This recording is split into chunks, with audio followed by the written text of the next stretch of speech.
kita masuk ke pembicara yang ketiga. Beliau adalah saudara kita, Akhi Febri Daus dari Pekanbaru, S1 Matematika Universitas Andalas. Aktif di berbagai macam kepanitiaan di Universitas Andalas dan merupakan seseorang yang aktif juga di berbagai macam kongres dan rakernas. Salah satunya ialah rakernas iklim seperti itu. Nah, beliau adalah salah satu staf pengajar juga di berbagai macam SMP dan SMA dan merupakan pegiat yang aktif di bidang ilmuwan matematika seperti itu. Nah, ketika kita mendengar matematika, apa yang terbenak dalam pikiran kita semuanya? Apakah hanya sebuah diagram-diagram, grafik, angka-angka, atau hal-hal yang bersifat numeral-numeral seperti itu, atau ada hal-hal yang lain? Nah, di sini beliau mencoba merumuskan sesuatu yang mungkin kita menganggapnya hal yang biasa, tapi beliau ingin merumuskan hal yang problematis misalkan. Di sini akan dikaitkan dengan statistika. Apakah ada problem di statistika hari ini? Nah, di sini akan beliau akan menjelaskan sebuah pemaparan ilmiah singkat mengenai matematika dan realitas studi kasus statistika. Waktu dan tempat kami persilahkan. Baik, bismillahirrahmanirrahim. Assalamualaikum warahmatullahi wabarakatuh. Alhamdulillahirabbil alamin. Allahumma shalli ala sayyidina Muhammad wa ala sayyidina Muhammad. Raditu billahi rabba bil islami dina wa bi Muhammadin nabiyya wa rasulah. Baik, pada kesempatan kali ini izinkan kami untuk menjelaskan tentang matematika dan realitas studi kasus statistika.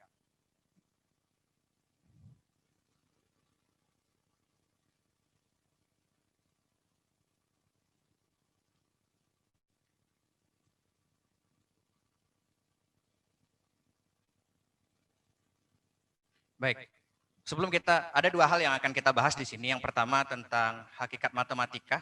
Yang kedua, sejauh mana matematika mampu menafsir realitas studi kasus statistika. Ketika kita berbicara hakikat matematika dan ketika kita berbicara masalah realitas, seakan-akan matematika itu hanya sekedar kumpulan angka atau hanya sekedar perumusan biasa. Padahal kalau kita tarik dari zaman Yunani kuno misalnya, apa yang kita ketahui dari zaman Yunani kuno? Misalnya Pitagoras misalnya. Nah, yang kita ketahui bahwa Pitagoras itu hanya menghasilkan sebuah teorema Pitagoras. Padahal dalam sejarahnya, Pitagoras itu melihat bahwa realitas itu adalah kumpulan angka-angka. Dan Pitagoras itu menganggap bahwa angka-angka itu adalah sesuatu hal yang sifatnya mistis. Nanti kalau misalnya kita lihat, Pitagoras itu mengatakan bahwa angka 4 itu adalah lambang kesempurnaan. Kenapa? Karena 4 itu hasil dari 2 kali 2 dan 2 tambah 2. Atau misalnya hal-hal yang sifatnya mistis. Misalnya hari ini kita masih meyakini, beberapa orang masih meyakini bahwa angka 13 itu adalah angka sial, angka 7 itu adalah angka keberuntungan. Atau misalnya ada orang yang pengen menikah misalnya, itu misalnya mencari tanggal-tanggal yang bagus seperti itu. Nah, ternyata memang seperti itu perkembangan matematika. Dan misalnya kalau kita lihat di abad 16 dan abad 17 itu juga terjadi perkembangan matematika itu dari Newton. Kalau kita lihat perkembangan dari Newton ini pencarian tentang navigasi. Bagaimana membuat sebuah alat navigasi. Nah, di sana alat navigasi itu memerlukan garis lintang dan garis bujur. Garis lintang itu tidak terpengaruh oleh waktu, sedangkan garis bujur itu terpengaruh oleh waktu. Sehingga ketika ingin membuat navigasi membutuhkan sebuah alat ukur waktu yang sangat rigid. Nah, sehingga Newton itu merumuskan konsep waktu sehingga menghasilkan kita kenal sekarang dengan kalkulus. Kalau misalnya dulu kita di matematika itu mengatakan bahwa kalkulus itu kepanjangannya karena Allah aku lulus kayak gitu. Saking susahnya itu. Seperti itu. Nah, ternyata perkembangan matematika tidak hanya sampai di sana. Dalam peradaban Islam, perkembangan matematika juga dilihat dari sebuah realitas. Bagaimana para matematikawan itu melihat bahwa ada sebuah masalah yang harus diselesaikan. Salah satunya adalah masalah pembagian mawaris, pembagian harta warisan. Sehingga lahir nanti ilmu aljabar seperti itu. Nah, ternyata matematika modern juga melihat realitas begitu rigid. Sehingga hari ini realitas itu seakan-akan hanya kumpulan angka-angka saja. Misalnya kita lihat bahwa sekarang itu kebahagiaan itu ingin dihitung juga secara matematis. Nah, maka hari ini kita akan melihat sejauh mana matematika mampu menafsir realitas seperti itu. Nah, pertama saya akan mengajukan dulu sebuah pertanyaan. Apa itu matematika? Ada yang mengatakan matematika hanya sekedar hitungan. Yang kedua, ini ekstrim dari Stephen Hawking. Stephen Hawking itu mengatakan bahwa matematika itu mampu menggantikan agama dan metafisik. Karena matematika dan metafisik ini mampu melihat membuka kode-kode pada alam seperti itu. Nah, ada juga yang mengatakan bahwa matematika itu dianggap mampu menafsir realitas dan masa depan. Karena banyak sekarang matematika itu yang seakan-akan mampu menafsir masa depan. Sayangnya, matematika itu terkadang ada beberapa masa depan yang tidak bisa ditafsir. Salah satunya mungkin masa depan kita bersama yang tidak bisa ditafsir oleh matematika. Nah, dan matematika dan Albert Einstein juga mengatakan bahwa matematika itu juga seperti puisi. Puisi di sini maksudnya bukan kumpulan angka-angka, tapi bagaimana logika itu mampu tersusun dengan teratur seperti itu. Nah, pertama kita berhitung dulu ya. Ketika saya berbicara 5 sapi tambah 3 sapi, hasilnya pasti 8 sapi. 5 komputer tambah 3 komputer, hasilnya 8 komputer. Tapi masalahnya matematika itu bukan hanya berbicara 1 atau 2 benda, tapi dia berbicara masalah realitas. Sehingga matematika itu menginginkan sebuah keuniversalan, sehingga semua benda itu direduksi menjadi X. Sehingga kalau saya menggantikan X ini apa ya, bisa saja AC, bisa saja kamera, bisa saja yang lain seperti itu. Nah, tapi masalahnya alam semesta ini begitu kompleks. Sehingga matematika itu perlu abstraksi. Jadi kalau ada teman-teman mengatakan matematika sulit. Sebenarnya kesulitan matematika itu bukan pada dirinya, tapi pada entitas yang ingin ditafsirnya. Apalagi kalau matematika itu ingin menafsir wanita ya, saya rasa itu lebih sulit lagi seperti itu. Baik, ketika tadi kita berbicara matematika, coba kita lihat di sini. Apa di sini yang ingin saya hitung? Ternyata di sini tidak, kalau berbicara matematika hanya sekedar hitungan, sini saya tidak berbicara hitungan sama sekali. Di sini saya hanya ingin menyatakan bahwa yang pertama itu adalah definisi himpunan. Dan yang kedua, saya cuma ingin menyatakan bahwa UNIDA itu memiliki 2 kampus, kampus X dan kampus Y. Terserah nanti X dan Y-nya di mana seperti itu. Nah, jadi apa itu matematika?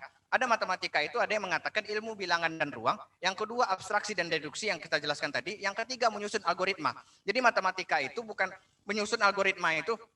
Kalau teman-teman pernah menonton sebuah film, dan ini menarik, saya lupa judulnya, nanti kalau misalnya saya ingat nanti saya sebut. Itu film itu seorang matematikawan yang ketika itu bertanya kepada istrinya. Ketika itu dia mengambil sebuah pasir lalu melihatkan kepada istrinya, apa yang kau lihat di sini? Apa kata istrinya? Aku hanya melihat butiran-butiran pasir. Lalu istrinya bertanya, apa yang kau lihat? Aku di sini melihat pola matematika di dalamnya. Jadi memang matematika itu seperti susunan-susunan algoritma. Yang keempat, itu gerbang dari dunia indera menuju dunia pengertian. Dan ini saya ambil dari Ikhwanus Safa. Jadi bagi Ikhwanus Safa, matematika itu mampu mengantarkan kita kepada Tuhan. Kenapa? Karena ketika kita berbicara angka 3 misalnya, angka 3 itu tidak ada di alam semesta. Angka 2, misalnya ada 2 meja. Mejanya kita tahu ada 2 meja. Tapi masalahnya angka 2 itu tidak ada di alam semesta, adanya di kalau bahasa Plato itu ada di archetype gitu, seperti itu. Nah, bagi Ikhwanus Safa ternyata ada alam di luar alam tabii ini, ada alam di luar alam yang bisa diindra. Maka matematika itu dikatakan bahwa gerbang dari dunia fisik menuju dunia metafisik seperti itu. Nah, sehingga matematika itu sifatnya universal dan mencari sesuatu yang absolut. Dan memang ketika matematika itu mencari sesuatu yang universal, akhirnya dia mereduksi alam tabii. Nah, sebenarnya sifat-sifat reduksionis ini bukan hanya ada pada matematika, tapi fisika pun seperti itu. Misalnya nanti theory of everything misalnya. Dalam biologi mencari entitas terkecil dari makhluk hidup untuk menafsir apa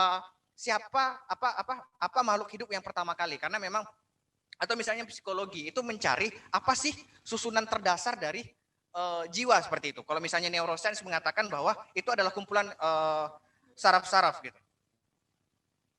Nah, ketika matematika berkembang begitu pesat, akhirnya para matematikawan itu bertanya, jangan-jangan ketika matematika berkembang begitu pesat, jangan-jangan kita berdiri di sebuah fondasi yang tidak kokoh.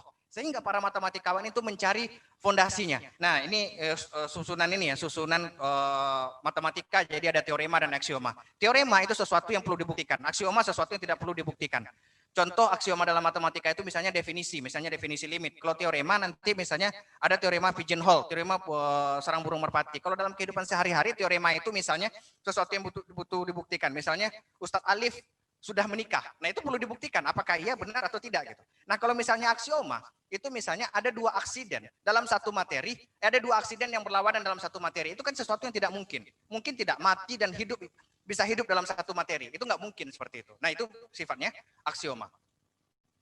Nah, sehingga ketika mereka mencari sebuah fondasi tunggal, syarat apapun bisa menjadi kandidat. Hanya saja syaratnya satu, konsisten, dan yang kedua lengkap. Kenapa? Karena kalau yang namanya pondasi itu tentu harus konsisten dan lengkap, karena kalau dia tidak konsisten ada terjadi paradoks, itu berarti kan berbahaya seperti itu. Lengkap dia tidak membutuhkan entitas lain. Nah, di akhir abad 19 perdebatan ini terus berlangsung seperti itu. Bagi logisme, matematika itu adalah logika. Bagi formalisme, matematika itu adalah kumpulan dari simbol-simbol. Bagi intuisionisme, matematika itu adalah semacam intuisi seperti itu. Nah, pada abad 21, ini Gödel ya. Gödel ini temannya Einstein dan hidup di zaman Einstein. Memang abad-abad ini adalah abad-abad di mana terjadi shifting paradigma atau pergantian paradigma sains gitu. Dari kalau fisika itu dari fisika klasik menuju fisika modern seperti itu. Apa kata Kurt Gödel? Kurt Gödel itu mengeluarkan dua teorema, namanya teorema ketidaklengkapan. Apa kata Gödel? Suatu sistem matematika tidak akan pernah bisa lengkap dan konsisten sekaligus. Yang kedua, suatu sistem matematika tidak akan pernah bisa membuktikan konsistensi dirinya sendiri. Nah, seperti apa nih? Saya contohkan di sini. Yang pertama, itu dia konsisten yang di dalam lingkaran. Tapi masalahnya dia tidak lengkap. Kenapa? Karena dia membutuhkan entitas yang lain di luar dirinya. Nah, ketika entitas itu saya masukkan ke dalam, ternyata dia konsisten, tapi dia tidak lengkap dan seperti itu seterusnya. Contoh, saya ingin membuktikan ada misalnya ada bercak di punggung saya membutuhkan entitas di luar diri saya, misalnya cermin dan yang lainnya seperti itu. Nah, bukan hanya itu saja. Kurt Gödel itu juga mengatakan bahwa matematika itu tidak mampu memodelkan logika paradoks. Misal Socrates mengatakan bahwa Plato salah. Kata Plato, Socrates benar. Nah, ini kan sebenarnya logika yang paradoks, dan paradoks ini kata seorang matematikawan itu sampai menusuk jantung logika itu sendiri. Nah, ini dicontohkan dengan robot Tom ya. Paul Davies itu mencontohkan dengan robot Tom. Ketika itu ada robot yang dengan algoritma matematika yang begitu rigid mampu menjawab semua pertanyaan. Nah, robot ini akan meledak ketika dia tidak mampu menjawab sebuah pertanyaan. Akhirnya ada seorang matematikawan itu memberikan sebuah kertas kepada si Tom dengan tulisan, "Tom, kamu tidak akan bisa membuktikan pernyataan ini."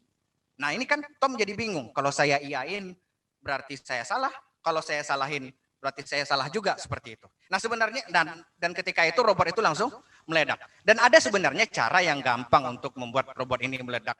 Nah, kalau saya sih berpikirnya seperti itu ya. Hadirkan seorang wanita di depan robot Tom, lalu suruh seorang wanita tadi mengatakan terserah. Saya yakin robot Tom itu punya logika yang langsung hancur gitu. Karena itu paradoks banget kayak gitu. Aku nggak apa-apa juga seperti itu. Nah, ketika kita berbicara masalah realitas ini tidak mungkin wujud ketika tidak akan bisa wujud ketika kita tidak mengetahui di mana letak-letak realitas matematika. Maka kita akan melihat. Ini saya mengambil dari martabat wujud ya. Jadi di sini ada wujud Tuhan, dzati, aini, dzini, lafzi, dan khoti. Wujud dzati itu hanya untuk Tuhan saja. Dari aini itu hanya untuk makhluk saja. Dari dzini sampai khoti itu untuk Tuhan dan makhluk. Bisa dilihat situ ya, ada tulisan, lisan, dan yang lainnya. Nah, masalahnya dari nomor 2 sampai nomor 5 itu terjadi reduksi. Misal, kalau saya berbicara misalnya ini kotak tisu. Nah, kotak tisu ini ada sekarang di objek aini. Ketika kotak tisu ini saya hilangkan, dia hanya ada di konsep saya. Nah, itu sifatnya nanti reduksionis. Seperti itu. Dan begitu seterusnya. Nah, matematika itu ada di nomor 3 dan nomor 5. Nah, apa yang membedakan objek nomor 3 dan nomor 5 di matematika? Ternyata matematika itu tidak semua objek di nomor 3 dan nomor 5 yang bisa ditafsirnya. Syaratnya adalah konsepnya harus bisa dipahami sebagaimana didefinisikan. Contoh, segitiga. Segitiga itu tidak harus didefinisikan secara mutlak seperti itu. Kalau saya misalnya berbicara apel. Apel itu harus didefinisikan. Ketika saya berkata apa itu apel? Maka orang akan banyak penafsiran, dan penafsiran itu tidak akan bisa menggambarkan apel secara lengkap seperti itu. Nah, kita akan masuk ke statistika. Tadi kita mengatakan bahwa seakan-akan hari ini matematika itu mampu menafsir realitas. Nah, hari ini realitas itu ditafsir dengan sebuah data. Nah, maka statistika itu menjadikan realitas itu hanya sekedar sebuah data. Namun, apakah benar statistika itu mampu menafsir realitas dengan sempurna? Akan kita lihat di sini.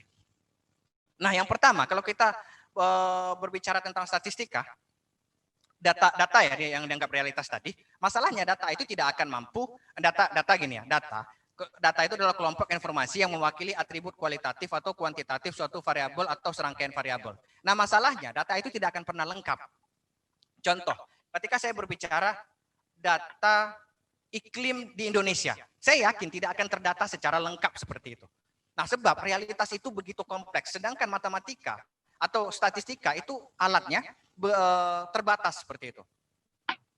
Nah, dan yang selanjutnya itu informasi dari statistika itu belum tentu benar. Nah, proses statistika kita lihat di sini ya, ada namanya realitas dari populasi ke pengambilan sampel, model hasil matematis dan kesimpulan. Dari populasi ke pengambilan sampel itu terjadi degradasi atau terjadi penurunan. Contoh, populasi itu misalkan dalam sebuah gedung itu ada 100 orang. Ketika saya berbicara sampel, itu saya nggak mengambil semuanya, tapi saya hanya mengambil beberapa, jadi reduksi. Yang kedua, asumsi itu tidak bebas nilai. Kenapa?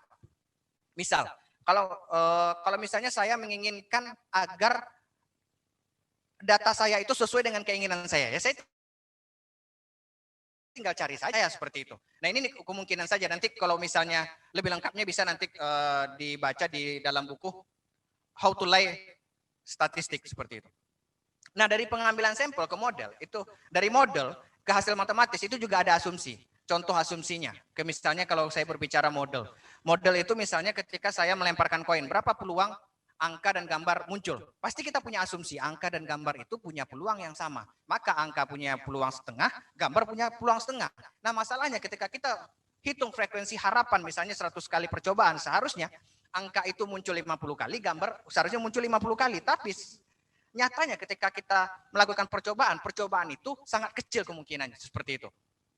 Nah, sehingga ini contoh penggunaan statistika ya. Jadi, sehingga penggunaan statistika itu misalnya mengukur keberhasilan pendidikan. Masalahnya di sini juga reduksi.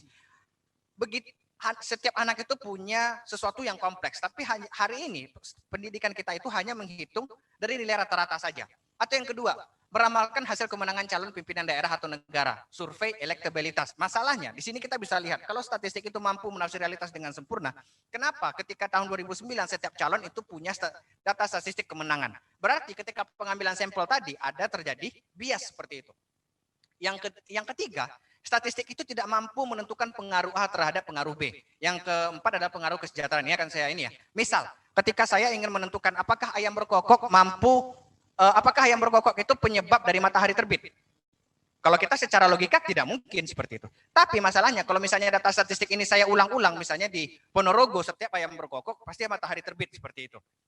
Nah, di daerah lain juga seperti itu. Maka di kesimpulan pasti saya akan mengatakan bahwa ayam berkokok akan menyebabkan matahari terbit. Sehingga sebenarnya matematika ini tidak bisa menjadi salah satu-satunya metode untuk membangun sebuah teori. Atau misalnya merokok dapat menyebabkan nilai menurun. Jangan-jangan nilai menurun yang menyebabkan dia merokok. Atau jangan-jangan dia memang malas belajar, lalu suka ngumpul, lalu dia hobinya ngerokok, dan ternyata nilainya menurun. Nah, ini kan ada kemungkinan yang lain seperti itu. Nah, ini ya, misalnya GDP. GDP itu mampu katanya menafsir realitas. Misalkan A, B, C itu pada bulan pertama masing-masing 3 juta, maka rata-ratanya pasti 3 juta. Lalu pada bulan berikutnya kekayaan A menjadi 9 juta, kekayaan B 3 juta. B dan C tetap 3 juta, GDP-nya naik.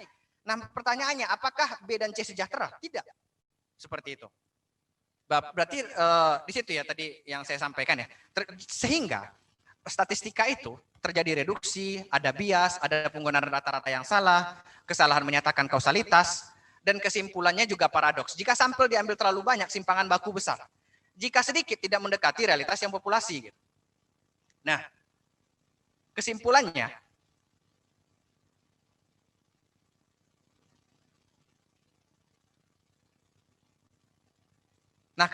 statistika tidak bisa menggambarkan realitas secara menyeluruh.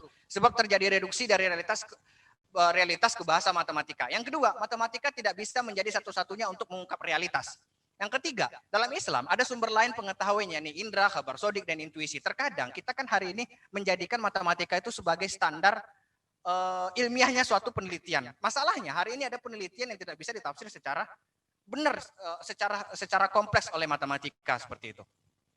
Nah, dan ini juga yang disampaikan oleh Imam Al-Ghazali, bagaimana sikap kita terhadap matematika. Kita tidak menolak matematika secara keseluruhan. Dan kita juga tidak menerima matematika begitu saja.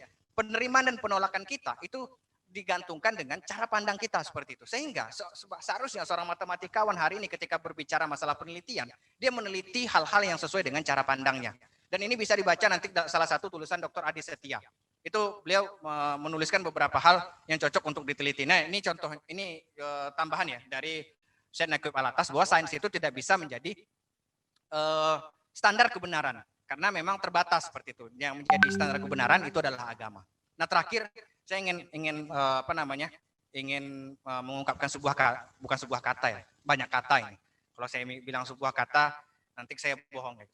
Andai matematika menjalma menjadi seorang wanita, kuyakin banyak yang menginginkannya karena keindahannya begitu mempesona.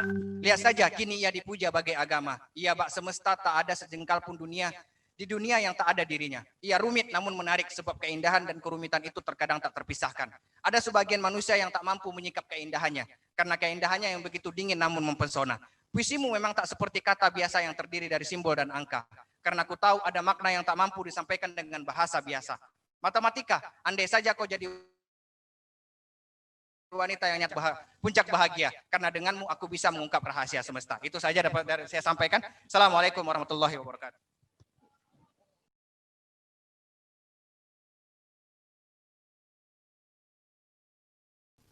Ibas dari Sleman bagi Akhi Febri.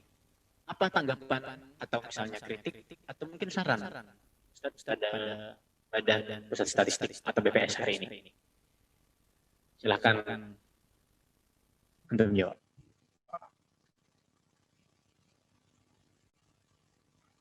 Baik, saya akan coba menjawab ya. Apa sih saran, kritik, dan yang lainnya untuk BPS? Nah, saya ini bukan seorang ahli yang yang memberikan saran kepada statistik. Saya hanya memaparkan dari penelitian saya, ini yang saya dapatkan. Nah, yang bisa saya beri saran adalah bukan pada BPS-nya, tapi pada kita yang ingin menafsir sebuah data. Bahwa kita harus mengetahui bahwa data ini tidak mampu menafsir realitas secara sempurna. Maka para statistik pun, para ahli statistik pun nggak pernah dia mengatakan, saya yakin data yang saya ambil ini menggambarkan realitas 100%. Maka kalau teman-teman pernah belajar statistik, nanti bahasa yang digunakan di dalam statistik itu biasanya saya yakin sekian persen dengan galat sekian. Sehingga kita bisa melihat, nah ini cuma hanya sekedar sebagai pertimbangan. Nah selain itu kita juga harus mampu melihat, misalkan akhir-akhir ini ada orang-orang yang mengatakan bahwa semakin beragama, ada data yang mengatakan bahwa semakin beragama maka semakin bodoh sebuah negara. Nah ini perlu kita tafsir dulu. Agama yang dia maksud apa? Nah statistik nggak punya alat untuk menafsir ini gitu. Lalu kemunduran dia maksud seperti apa? Ini statistik juga tidak punya data, tidak punya alat untuk mengukur ini. Terus yang ketiga, jangan-jangan dia mencari data yang sesuai dengan keinginan dia. Karena memang saya sampaikan tadi bahwa statistik ini tidak bebas nilai, bias sifatnya. Nilai yang saya maksud nilai epistemologi ya. Bukan nilai maksudnya panjang, lebar, murah, dan yang lainnya. Nilai epistemologi seperti itu. Jadi saya tidak bisa memberikan saran kepada BPS, saya hanya bisa memberikan saran kepada kita bagaimana kita melihat matematika daripada sudut pandang Islam. Dan ingat, Islam itu tidak menolak statistika. Hanya saja kita menempatkan statistika pada tempatnya secara tidak berlebihan. Maka kita tahu bahwa statistika itu jangan berlebih-lebihan. Karena kita sama-sama tahu sekarang peradaban barat itu, misalnya Laplace, itu pernah mengatakan, Laplace ya, pernah mengatakan bahwa aku butuh Tuhan itu hanya di awal. Ketika aku sudah mengembangkan kalkulus Newton, aku sudah tidak lagi memerlukan Tuhan. Nah ini kan berbahaya. Nah tadi ada juga ya, saya ingin menyambung tentang kausalitas yang disampaikan oleh Ustadz Hasan tadi. Tadi karena berbicara pola, jadi saya merasa tertek ya gitu. Jadi ketika teman-teman berbicara pola, ternyata pola di alam semesta itu tidak begitu saja gitu. Maksudnya tidak terus begitu. Contoh, apakah ketika yang berbicara tadi misalnya menikah, sudah pasti istrinya hamil seperti itu. Padahal syarat hamil itu menikah misalnya. Dan dia sudah melakukan syarat-syarat yang lain. Ya kita nggak harus sebutlah syarat-syaratnya. Teman-teman sudah mafhum dengan itu seperti itu. Tapi apakah itu langsung menyebabkan istrinya hamil? Kan enggak seperti itu. Ternyata ada pola yang memang Jadi kalau bahasanya kalau boleh saya menyimpulkan, kausalitas itu ada dua, kausalitas hakiki dan kausalitas yang sifatnya itu perantara. Kausalitas hakiki itu Allah, perantara yaitu alam seperti itu. Maka alam itu akan bekerja sesuai dengan apa yang Allah kehendaki. Nah, berbicara tadi berbicara tadi api dan kertas. Nah, ini sebenarnya di pembahasan filsafat, nanti teman-teman bisa baca makalah saya. Di situ atau ada beberapa buku yang membahas tentang filsafat Islam itu kan perdebatannya dua ya, eksistensi dan esensi seperti itu. Nah, kalau Al-Ghazali itu lebih kepada eksistensi. Dan nanti konsep wujud inilah yang akan menentukan apakah sesuatu itu akan mewujud atau tidak seperti itu. Itu saja mungkin yang dapat saya sampaikan. Mohon maaf atas segala kesalahan. Dikembalikan kepada moderator.